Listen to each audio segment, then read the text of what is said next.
ऊस उत्पादकांना भरीव अशा प्रकारची पहिली उचल आणि अंतिम पेमेंट मिळावं याच्यासाठी ऊस उत्पादक शेतकरी संघर्ष समिती, किसान सभा आणि युवा शेतकरी संघर्ष समिती मोठ्या प्रमाणात महाराष्ट्रभर आंदोलने करते आहे। याचा परिणाम म्हणून सांगली, सोलापूर पर्यंत सीमित असलेलं ऊसाचं आंदोलन आता मोठ्या प्रमाणामध्ये अहमदनगर, सोलापूर आणि मराठवाड्याच्या विविध जिल्ह्यांमध्ये पसरताना आपल्याला दिसतंय। त्याचा चांगला परिणाम म्हणून चांगले करार सुद्धा भरघोस वाढ करून शेतकऱ्यांनी पदरात पाडून घेतलेले आहेत आणि आंदोलनाचा विजय होताना दिसतोय। मात्र या सगळ्या आंदोलनामध्ये दुसरी एक अत्यंत गंभीर बाब समोर आलेली आहे, ती म्हणजे FRP ची रक्कम कमी राहावी यासाठी हे कारखाने मोठ्या प्रमाणामध्ये रिकव्हरी चोरी करताना दिसत आहेत। नगरच्या पट्ट्यामध्ये विशेषतः जी आकडेवारी आम्ही मिळवली त्यातून हे सिद्ध झालेलं आहे की परवा ज्या कारखान्यांची रिकव्हरी ही 12.5-13 पर्यंत होती, त्यांची रिकव्हरी कागदावर आता त्यांनी कमी करत केवळ 9.5-10 पर्यंत खाली आणलेली आहे। त्याच्यामुळे FRP ची रक्कमच या कारखान्याची कमी दिसते आहे आणि तेवढी रक्कम देऊन ते ऊस उत्पादकांना बोळवण करताना दिसत आहेत।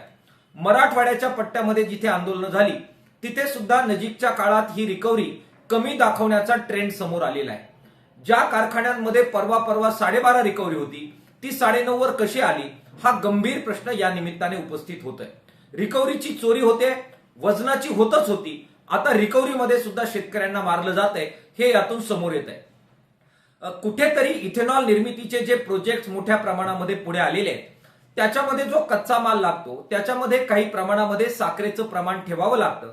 परस्पर FRP मध्ये न दाखवलेली साखर किंवा अंतिम उतार्यामध्ये न दाखवलेली साखर ही इथेनॉल निर्मितीकडे वळून अशा प्रकारे रिकव्हरी मारली जाते का, असा सुद्धा प्रश्न हा जाणकार अभ्यासक व्यक्त करतायत।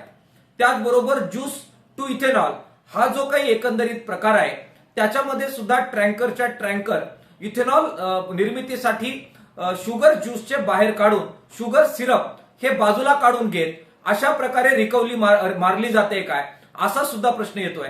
इथेनॉल निर्मितीमधून जे रेव्हेन्यू क्रिएट होतो, जो पैसा मिळतो तो शेतकऱ्यांना FRPच्या रूपाने तर मिळत नाहीच।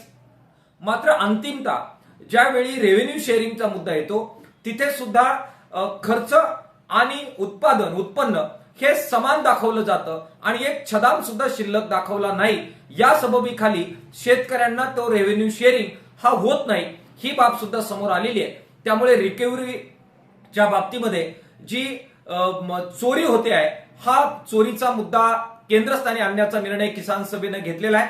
साखर आयुक्तांची भेट घेऊन संबंध महाराष्ट्रामध्ये याबाबत पारदर्शकता आणली पाहिजे ही मागणी आम्ही करणार आहोत।